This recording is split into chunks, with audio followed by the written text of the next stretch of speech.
What's up everyone, welcome to another GameXplain preview, this time for Mario & Luigi Superstar Saga plus Bowser's Minions, and of course we're joined by Andre Seegers to discuss his playtime so far with that game.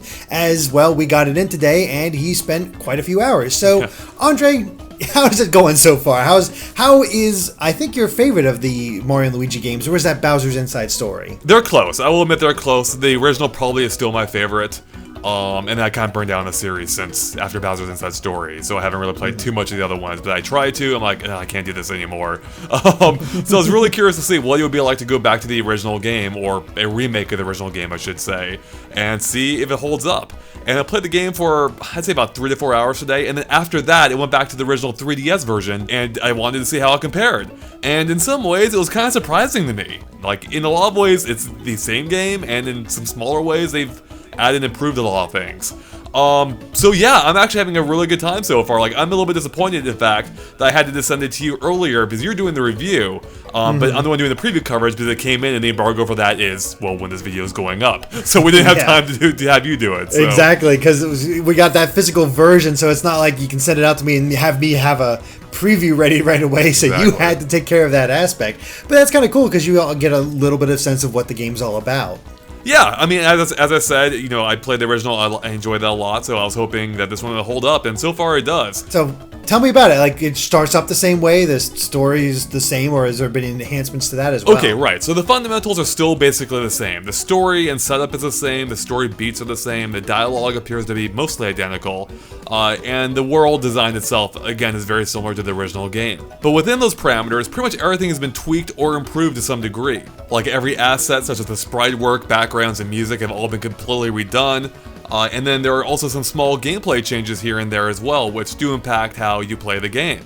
But on the whole, like, just in case you haven't played this game before, or any Mario & Luigi before, the way it works is you play as both Mario and Luigi, and the whole game is based around the fact that you can jump with them independently, both in the world map and in battles. So everything is based around that, you know, trying to figure out, you know, how to jump appropriately on the world map, and you have different abilities in which you can jump in different ways, like you can mix and match how Mario and Luigi jump together, for instance. So, like, in some cases, you can have Luigi jump on Mario for a high jump, or you can have Mario jump on Luigi for a spin jump, which allows you to, like, spin in the air. This game's really weird, but it's cool, it's fun. Yeah, it's a great way to have, like, those RPG mechanics you're very familiar with from Super Mario RPG and the Paper Mario games, but almost to a greater degree, because in the Paper Mario games, you can't really dodge all the attacks. If you're good enough in Mario Luigi, you can just avoid every single attack coming your way, if you know the enemy's pattern. Right, because during battle, it's almost like, at points, it's almost like a quasi-real-time battle system, only really when you're on defense. But when you're on defense, when the enemy's attacking, you can jump whenever you want, or use your hammer attack whenever you want. And that's how you can deflect or avoid enemy attacks. So it's really interesting in that way. And timing, you know, and learning how to time those is the, you know, tricky thing. That's what requires you to get good. Because every attack in the game, as I recall, can be dodged. It's just learning the proper timing and the hints the enemies provide and how to dodge those attacks. So yeah, like I said, that's all very similar to the original game. What kind of, you know, did take me back a little bit is just how different this game looks now. Because they've definitely styled them more after the more recent Mario & Luigi's, which I think which all look more similar than the original game did to any of the others, I would say. So going back to the original after playing the new one today was really interesting, because I don't know if I would say the new one looks objectively better. In some ways it definitely does, but they changed the art style enough that it's more different than anything, I would say, and I like it. I think it looks really good. I think the original itself, though, is charming in its own way, which is why I hesitate to say it's objectively better, but they did a really good job updating it, and some parts of this game are truly beautiful in ways that the original probably weren't, or probably wasn't. Like when I finally got to the proper, what's that area, the Bean Mountain area, the first main area you get to. You can see like cloud shadows on the ground. The water effects look great. Like that area in particular looks fantastic now, I thought. And yeah, so the game in general, of course, you know, has just been brought up to the standards we now expect of games, with probably more, you know, more frames of animation, sharper graphics in general. It looks good. You know, the music as well has been updated, and also the gameplay as well has seen some more modern tweaks. Oh, in what way? In that they've definitely simplified, or maybe not simplified, but made more accessible, I would say. So I remember in the original game, trying to figure out how to do the bro attacks was probably one of the toughest parts of the game. In the original game, you had very little heads up of when to pull off these attacks. In this version, they give you much more, it feels like they give you a lot more time in which to time your attack properly. And on top of that, before you choose an attack, because you have the second screen now, it now displays the attack, like a preview of the attack on the bottom screen, showing you the exact order of buttons you need to press. So in the original game, you'd really have no idea which button, what the order of the buttons was until you actually did the attack. This time, it'd be like, hey, you press A, then B, then B, then A again. On top of that, you can see a demo of the attack during battle, or you can even practice the attack during battle. So you can keep practicing these attacks as much as you want to basically master them before you even try it out for the first time. That is definitely a aspect that they took from later games. Right. They definitely improved on. So it's great to see that here, especially for potential newcomers or people coming back to it that haven't played since the original. So it's always been a good thing to have. But speaking of that, because they have all those demonstrations, one of the things that Mario and Luigi has become kind of notorious for is its tutorials. Have they truncated those at all? Or Notorious or notorial? Oh, God. So that is kind of one thing that I did notice with the game, is there's still a lot of jabbering, just in general. There's a lot of talking, and that's something that's kind of, I don't know if I want to say plagued, but has affected pretty much all the Mario and Luigi games. So if they've toned it down, I haven't really noticed it much. I mean, like I said, I went back to the original game, and it seemed pretty similar across the board. They did tweak a couple of things here and there, more related to just because of the gameplay changes they've made, like how I already mentioned the bro attacks. Actually, here's one thing I didn't mention real quick. So the bro attacks actually work a little bit differently in general now too. So not only is it easier to master them and practice them, but also in the original game, you had 3 different levels of bro attacks, I believe, for each one, which would affect like how powerful they were and how much bro points they used. However, they were more difficult to pull off. So in the original game, like, it would slow down and give you a heads up when you input a button press, even though it was still difficult to do that. And you could turn those prompts off in order to inflict more damage. This time, that's all gone.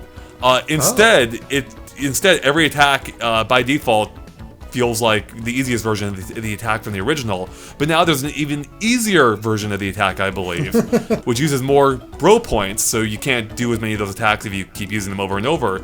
However, it will still inflict the same amount of damage, I believe. Oh, okay. That seems like a pretty decent way to balance that out, where you're still learning, but hey, we're going to punish you for this, for using those easy attacks.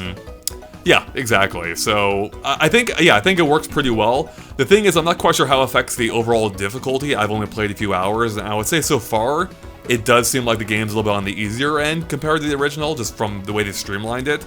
And that's not necessarily a negative, but it does seem like this may be fundamentally a little bit of a different experience than the original games. I remember the original game being quite difficult at points, and I don't know if this version is going to have those same tough spots, or if it does, it might be in different ways or different areas. But it does show by like tweaking some things, it can affect the overall experience. Not necessarily for the negative, but it is going to be a little bit different than what you may remember from the original game. I should mention too, real quick, they even added an easy mode as well, in general to the game, which makes you stronger. You can toggle it on or off at any time, and it will make you stronger. So. Yeah, if you're having trouble, you can. They really want to make sure you don't get stuck in this game. Exactly, that's it. Is the writing basically the same? Did they change any lines at all, or is it still? As far as I can tell, I think we'll have a direct comparison soon, which you'll probably be able to better see. But from what I can tell, like from the major lines I remembered between the two, they seem to be the same. They had to change some dialogue for, button usage, and some of the new gameplay tweaks and whatnot, like the new tutorials. But overall, it seems very similar. And that's not a bad thing. I thought the original script is great. It has some really funny lines. I mean, Fawful is infamous now, or rather, I should say famous, I suppose, for having some of the best dialogue in the RPG series, and it is still great. Like the mustard of your doom, and all those classics. Yeah, I have Fury. All Fury, that, exactly. Oh yeah, it's going to be great to get a whole new generation, allow them to experience Fawful. Yeah, and why he's so amazing. The game is legitimately funny. It is really funny, yeah. It is one of those staples of the series, and they really do hit their stride here with that. But what else has stood out to you as far as differences? I know it's only 4 hours in, it's hard to spot all the differences, but yeah. Is there anything else that stood out? So there is one major thing that stood out. I should mention real quick, just to plug another video I may be making, depending on time, we'll see. I think there should be another video going up with about 10 changes or so I've noticed, like 10 of the biggest changes. So go give that a look, but I'll probably go a little bit more in depth on some of these. But there was another big tweak here, or a couple tweaks I'll mention here. One is the fact is because they have the touchscreen available now at all times, that really does help some areas of the game outside of battle. So I already mentioned how it's used inside battle, where you can see the bro attacks on the bomb screen first, ahead of time to get like a heads up on how to do the attack. But when you're in the world map now, you can display an actual world map at all times. And this is actually useful, unlike the useless one in the original game, which only gave you like a very generic look at the world. This time it gives you like an area by area breakdown of the immediate region you're in. So you can see each individual screen, how they all connect to each other, and how you get point to point. And even major points will be marked on your map on where to go next. So that is incredibly useful, because the original game I found to be pretty confusing at points, because a lot of the areas all look pretty, like within the same region, all look pretty similar. So like when you're climbing BB Mountain, or whatever it's called, I'm totally calling BB Mountain, it could get confusing, like, where exactly you were, and if you're going the right way or not. Much easier now, much easier to keep track of where you are. And as part of that too, if you're not displaying the map, it instead lists all the abilities you have. So in the original game, you had to cycle through them with the L button, I believe. And now you can just tap on them immediately to select them. You can still use L as well, and when you do that, it actually displays all the icons on the screen as well, so you can easily see which ones you're cycling through. But yeah, it makes it way easier to, to discern which one you're selecting, which one you're, which ability you're on, and it makes it easier to choose the exact one you want. And on that note too, another addition here is because you have more buttons this time, X, I think like the sequels, has now been assigned to have your brothers both jump at the same time constantly, which is awesome, because in the original game, if you wanted to jump normally, you had to deselect the ability you had just chosen, whereas this time you always can jump together at the same time, regardless of which ability you selected. That's such a good idea. It is such a good idea, because it got really tedious switching all the freaking time just to jump in the original game. Whereas now you can keep your hammers equipped, or your tornado move equipped, and you can still jump normally as well, which is such a nice bonus. I also should mention too, one other change is in the original game, you had to constantly switch which brother you were using. Like, you would switch their positions between front and back.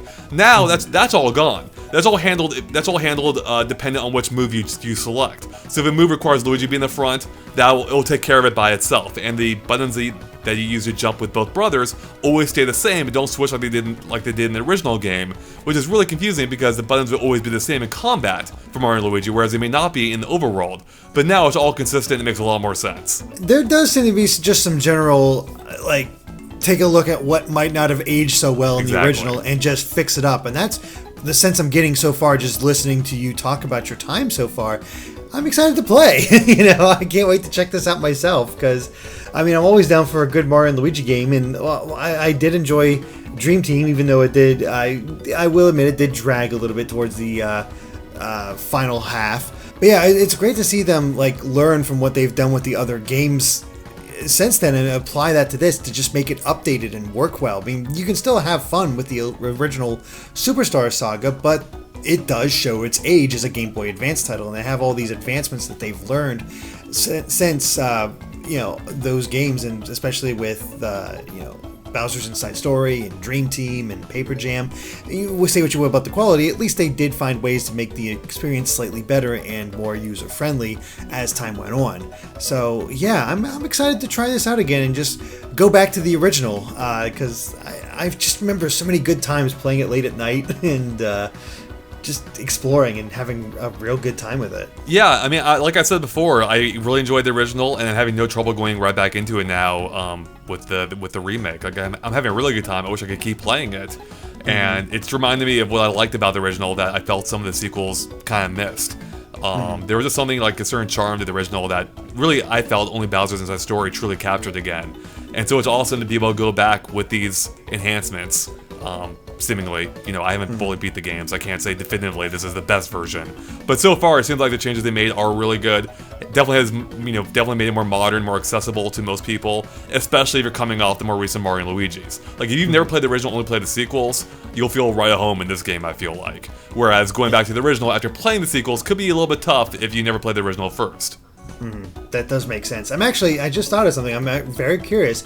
How's the music? Because, the original has a good soundtrack. It did. But it's on the Game Boy Advance. Yeah. I mean, yeah, so Game Boy Advance was a little bit rocky at times, but if the music was designed with it in mind, it could really be quite good. And I actually like Superstar Saga's original soundtrack, and it holds up. Like, they completely redid it. Like, I mean, just to make this clear, they've redone all the assets in this game, visually, and audio-wise, and the music still sounds great. Like, I love the battle theme. It's still one of my favorite battle themes of any of the any of the Mario RPGs. It holds up. Yeah, it's great. I really have no complaints so far. Oh, that's awesome. So, yeah, well, any other things that stand out about your playtime so far with Superstar Saga? Or actually, now that I think about it, before we end it off, have you gotten a chance to try out Bowser's Minions yet? So I haven't played it today, but I didn't have time. I did play at a preview event, and I've already talked about that a little bit before, I think, so I don't want to add too much onto it. Basically, I didn't play enough to really get a good feel for it, even though I had played like for half an hour. I wasn't blown away by what I saw last time, so I wasn't too eager to hop back in anyway.